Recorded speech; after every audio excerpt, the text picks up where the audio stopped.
Well, we're at the helm of the IBM PS2. Oh, what a machine she is.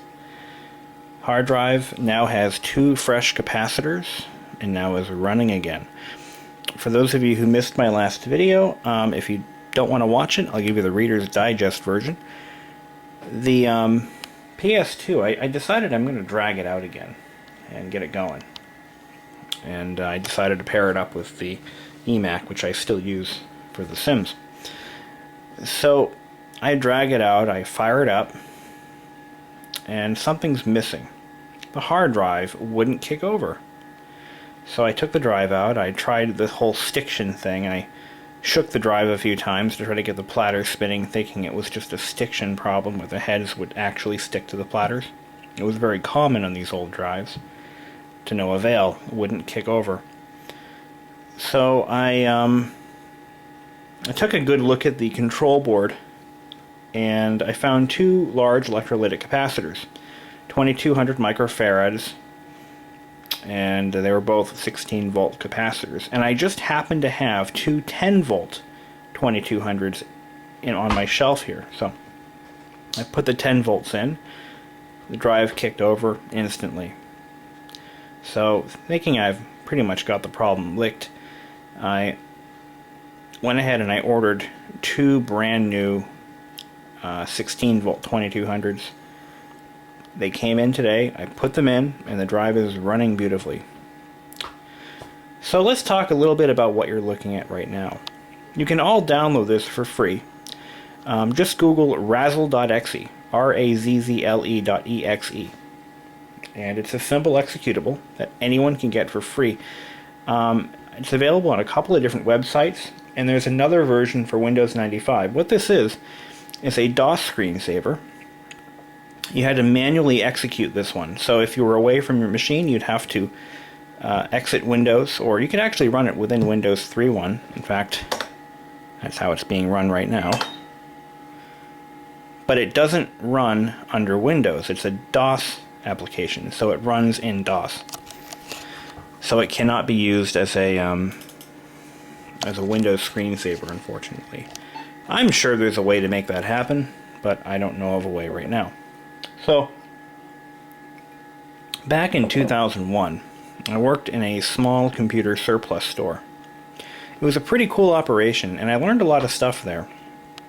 A lot of smart people would shop there looking for, their second computers or Linux machines, back when Linux was becoming a real major phenomenon. People were buying up scrap, junk, leftover machines because new ones were so damn expensive. You could pick up a clunker for $100, $200 or whatever, and you can just have fun with it. Linux wasn't really a serious operating system for most people at that time. It was just an experimental thing. So anyway, I worked at this little shop, and what we did is we'd buy up pallet loads of scrap computer equipment from off-lease vendors. Let me rephrase that. Vendors who lease equipment to big corporations. And after the lease period is up, the stuff goes to auction. A lot of it did back then. And we would buy up sight unseen, just pallets of stuff. Printers, computers, you name it. So one of my jobs at this place was to take this scrap equipment. A lot of it was, at the time, anywhere from 46 to Pentium 2 type stuff. And back then, Pentium 2s were still demanding a premium because Pentium 3s were mainstream. Pentium 4s were just around the corner. So at the time, you could buy a Pentium 133 and actually get good use out of it. And for example, one computer that we sold a lot of these, were the gateway towers. Not the ironclad ones, but the later ones, when they started moving towards softer lines and rounded case designs. We had a lot of those. We had excessive quantities of those. And those were mostly Pentium, I want to say Pentium 233s and 266s. Not Pentium 2s.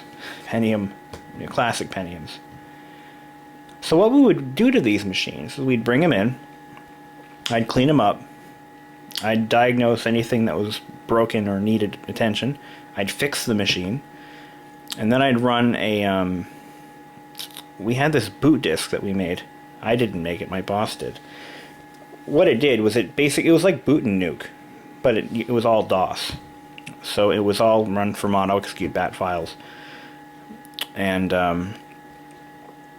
what it would do is you'd boot the machine, and if you answered yes to the question of, do you want to destroy this machine or something, it would automatically format the drive, partition it, and it would throw a copy of the Razzle Screensaver on it, which is what you're seeing right now. And that worked out pretty well. People were buying these machines without operating systems because they were either supplying their own or they were just turning them into Linux boxes.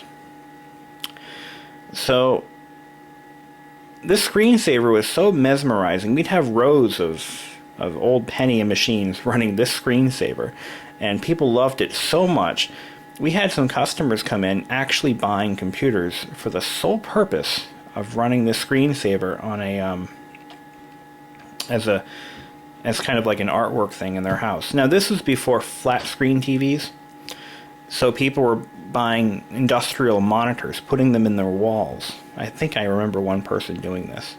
He put like an industrial 27-inch monitor in his wall and had a desktop PC behind it running the screensaver constantly all day long. I guess electricity was free back then. But nevertheless, those are some pretty cool days. Back when you could actually get money for a used computer. Enough to where you could say you sold something, you know. I mean, right now, half this stuff you can't even give it away if it's more than 2 years old. Because, I mean, it's not like it's unusable or anything. I mean, the way I see it, anything with Windows XP or newer is still very useful. But I'm a minority in that theory. So anyway, so this is what we would do. We'd just basically run these machines with the Razzle screensaver, and people would buy them and put their own operating systems on. So I went out looking for this screensaver, which, by the way, you can download for free. If you Google Dazzle.exe, it's DAZZLE.exe, and you'll find the website. I think it's like one of the first hits that I found on Google that has this screensaver. And this guy also has other screensavers from the early days. This screensaver, by the way, was produced in 1992, and making it over 20 years, about 20 years old. About as old as the monitor that it's actually being played on. Imagine that.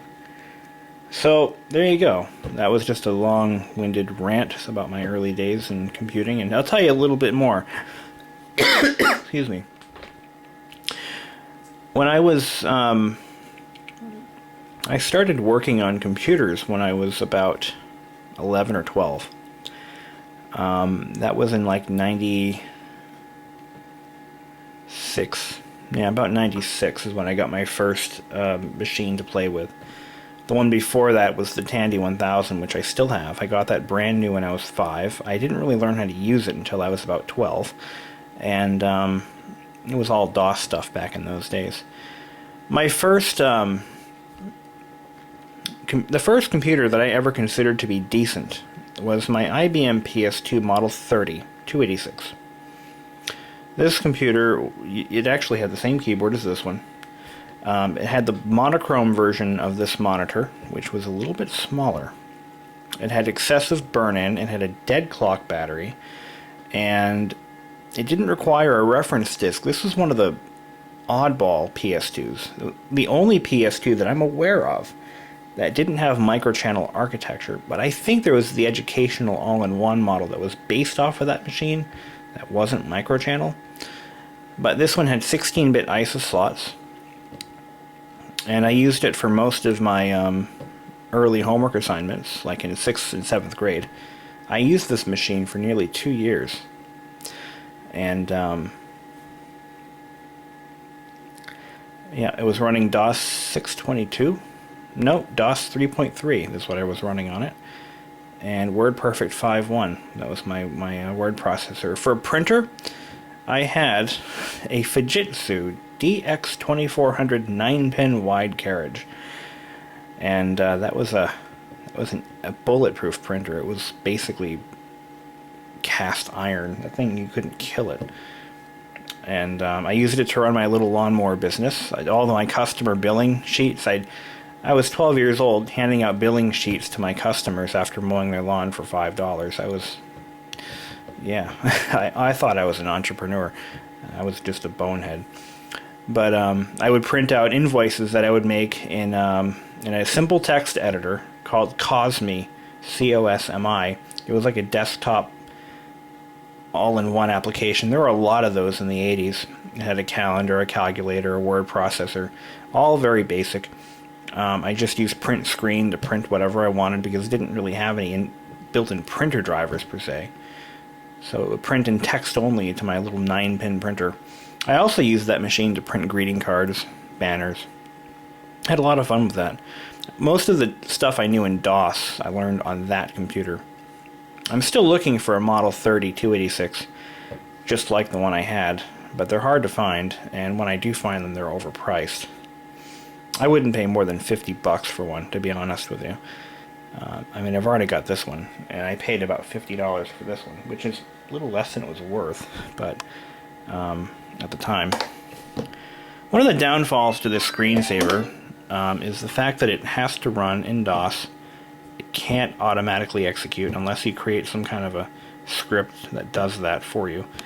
But it's only 167 kilobytes, which is incredibly small. But anyway, so there you've heard a little bit of my history. I have literally been working on computers since 1996. Actually learning how to use them in more advanced applications and repairing them and servicing them and buying and selling. I opened my first eBay account when I was 16. Not the account I have today. Funny story about that. If you don't already know this, you have to be 18 to open, legally 18 to open and buy and sell in eBay, on eBay. So you cannot have an account legally if you are under 18, because if you are under 18, the contracts aren't binding. So I was starting to build up some pretty good feedback. My parents didn't even know I had an eBay account. They didn't even know what eBay was at the time. And I opened my account. I was buying and selling computer parts. That's how I made my living when I was a kid. And buying a lot of car parts for my car that I was putting together. And buying and selling junk. I did a lot of it on bulletin boards and message boards. Buying and selling computers. I mean, I had more packages coming in and going out than freaking FedEx. I mean, well, FedEx was like at my door almost every day. Until I hit a bad transaction. I think I was 17 years old or younger. No, I was still 16. And I had one seller who wasn't forthcoming with the shipping costs of a laptop she was selling. It was a PowerBook 140. And I desperately wanted it. And I bought it. I won the auction. I went to go pay. And by the way, I was paying with checks. Or no, money orders. So I'd win the auction, and then I would send the seller a money order. It was okay then. You can't do that today. Go ahead and try. So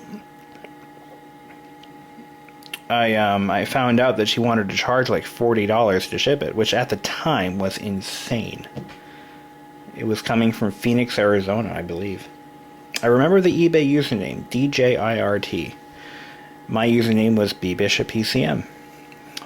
So I had to do something, and I'm like, I can't afford to buy this. I thought the shipping would be like $12. That's what it should have been, not $40. So I pleaded with the seller. I said, I'm sorry, I can't afford the shipping. So she immediately threatened me with legal action.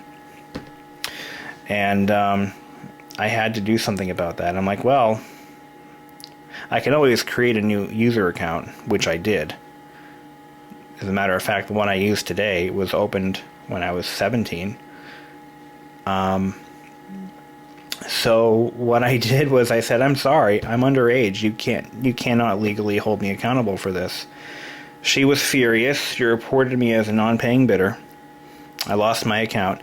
I lost my account not for being an unpaying bidder, but for being underage, because I admitted to it. And it was the only way I could get out of the transaction.